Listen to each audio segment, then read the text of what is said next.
Podemos seguir em frente? On these bare pasture lands in the heart of the state of Pará, Brazil's environmental police, IBAMA, are in a race against time. Nós vamos entrar antes e vocês seguem em frente, ok? Their mission is to tackle illegal deforestation. While some trees were cut down just a few months ago, Essa área aqui, né? the older destroyed areas are in danger of being permanently lost. Tá o nome de quem é isso? 2019. This dates back to 2019. We're rushing to seal off the area so those responsible don't escape punishment. After 5 years, they can't be prosecuted. We're chasing after these breeders to punish them before it's too late. If no action is taken, then after 5 years, the land could be legally claimed. It's a loophole in the law which many Pacajá breeders have relied on in recent years. Under Jair Bolsonaro's government, budget cuts halved the number of inspections in the Amazon. Capim plantado para. He's already planted pasture. The trees have been burned down. Olha ali, tem vários troncos. Look over there, there are many charred trunks. They do this to raise their livestock. It may seem inaccessible, but they always find a way to transport their cattle from here to the legal market. We're trying to find people who can confirm the name of the person responsible for this deforestation. Tentar confirmar o nome do responsável pela área desmatada. Finding the owners is no mean task. In this region, which was covered in forest until a few years ago, these new settlers are not very cooperative. A terra da frente, esqueci o nome dele. Com S ou com C? Para te falar a verdade, eu não sei o que ele mexe, não. A gente vai lhe dar 2 dias de prazo. A gente descobriu a área do rapaz. Most of them have also cleared well beyond the 20% of land authorized by law, like this father and son. Não sabia não, aí o governo Bolsonaro aí liberou para derrubar, o pessoal derrubou e agora está nessa corrente aí, ó. Landowners can be fined over €1,000 per hectare burnt, but that's a drop in the ocean for large-scale breeders who continue to flout regulations. Our satellite system has detected an illegally deforested 1,000-hectare piece of land. Part of this area, around 600 hectares, had already been placed under embargo by our colleagues during a previous operation. Just a few months ago, IBAMA seized 3,000 illegal cattle in the region. a gente está no limite do embargo. Não, eu tenho que achar aquela manada ali, ó. Já dá uma boa ideia de quantos tem.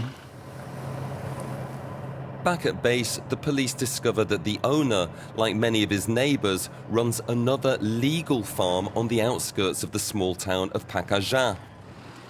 They suspect him of cattle laundering, a very common practice in the region considered the Amazon's final frontier. See the gray dots on the map? That means that almost the entire area is sealed off. He can resell to a large abattoir, which will turn a blind eye, or he will manage to get official transport documents for his cattle by saying they were raised elsewhere on his official farm. He can also sell it to his neighbor, who sells it to another, and so on. It's so fast-moving that it's difficult to control. The owner has a court summons, but hasn't shown up. It's this sense of impunity that emboldened the Jair Bolsonaro supporter to post pictures on social media with his illegally acquired land burning in the background. His customers are local supermarkets and abattoirs.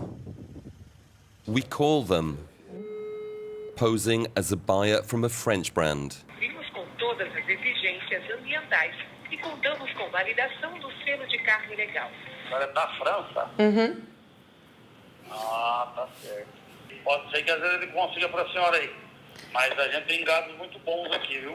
The questionable origin of the meat doesn't matter as long as the abattoir has all the official certificates to resell it. It's a common practice affecting even large international corporations like the Carrefour Group, Brazil's #1 supermarket chain. Alors on a quoi ici? 4400? Campo Grande.